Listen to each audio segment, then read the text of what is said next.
Hi everybody, my name is Amanda Thorpe and I'll be your instructor for this course. Sorry it took me a minute to meet you guys through video. I'd wanted to do it after I'd already seen your introductory videos so that we could talk a little bit about them, and then I was intending to do it yesterday when I realized I was in full costume for Halloween. I'm that teacher, pretty spirited. So I decided that I would do it on a day when I wasn't dressed as Elliot from E.T., even though it was a super fun costume. So like I said, I am Amanda Thorpe. I teach here at Portage Northern High School. It's my 10th year in the classroom. Before that, I taught for 7 years at an alternative high school, so I have a wide variety of teaching experience. My passion is at-risk students. That's actually my doctorate through Johns Hopkins University is in at-risk education and urban leadership. So that is something that God has placed on my heart, and have been blessed to kind of work with both at the alternative school and with our at-risk population here at Portage Northern. In addition to teaching English and history, which I'm double majored, so just depending on the year I split those classes, I am also the newspaper advisor here and have been for the last 10 years of my teaching career. Michigan Journalism Teacher of the Year and runner-up National Journalism Teacher of the Year. So in addition to at-risk students, student publication is also another one of my really big passions.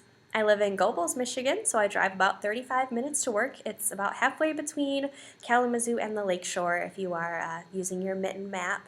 Very small community, but it's where my husband's from, so we live there, and then I drive in here, and my children attend Portage Public Schools as well.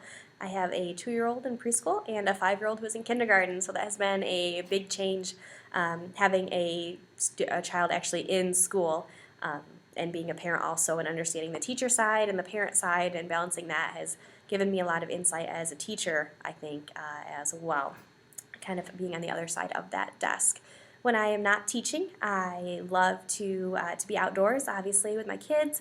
I'm a runner. I do triathlons occasionally, and we're big campers. We camp all summer long, basically just anything outdoors. We also have a small place on the lake that is in addition to where we live, and we are big water sports people. My daughter has been kneeboarding since she was 3.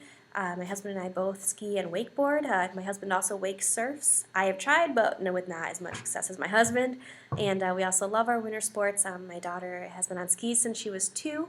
My son will start this year. My husband's a skier, and I'm a snowboarder, so really enjoy that stuff as well. I love teaching at Cornerstone University within this program. I got my undergrad at Western and my master's through Cornerstone. This program was a tremendous blessing to me as a student, being able to come from, I felt like I got a great education at Western, but I just didn't realize how much more powerful it would be when you could really just put Christ at the center of that. So when Cornerstone showed me that, I knew right away that it would just be the fulfillment of a dream to be able to come back and teach within this program, and to be able to is something that I never take for granted. I absolutely love it. One thing that I really like is that I think I can still be relevant, still being in the current secondary classroom and being a teacher leader within my building, and just going through my doctoral program. I really feel like I can relate to my students, whether they're in the tech track, the admin track, or the curriculum track. And that's something that I think I can be a tremendous asset to, because I'm still in the trench right with you guys. So I can provide a lot of insight there that's still pretty relevant as well. So I really look forward to learning more about all of you. It was really great seeing from your videos just the wide variety of experience levels and content areas and different kind of positions within our district that we have in our class. So I think we have a lot of opportunity to grow from each other. I have your papers in. I apologize for the confusion with the deadline there. The deadline will always be at midnight on Monday, so that Tuesday is the actual attendance day. So as long as it's kind of there by Tuesday morning, that would be great. I'll try to get those turned around to you as quickly as I can. You won't notice much copy editing on there. Even though I'm an English teacher, I do kind of try to pare back a little bit because you're adult learners. If there are significant copy editing mistakes that I think I could help you learn from, I will mark those back and get them to you. Otherwise, it's mostly going to be observations and content-related feedback, and also how it kind of ties into Teach Like a Champion. If I could identify one focal point in my career that really kind of made me the teacher I am today, it would be when I read Teach Like a Champion.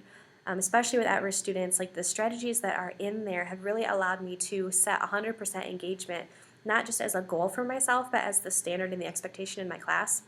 And I would say that in the 5 years since I've read Teach Like a Champion, that is now where my classroom is, where I expect 100% engagement, and I'm able to build a culture where students hold each other accountable and support each other toward 100% engagement, and that is all because of Teach Like a Champion. So I'm very excited that's the text for this class, And just kind of really glad that we can walk through that together. And hopefully, one of my goals for this class is that every single week you'll have something new that you can take back to your own classroom. I'm very big on theory into practice and making things applicable. So my goal would be that we would be able to do that as well. So keep challenging me, keep asking me questions, and always just kind of keep an open dialogue so that we can make that happen. It's wonderful to meet all of you, and I look forward to working with you over the class. Thank you and have a great day.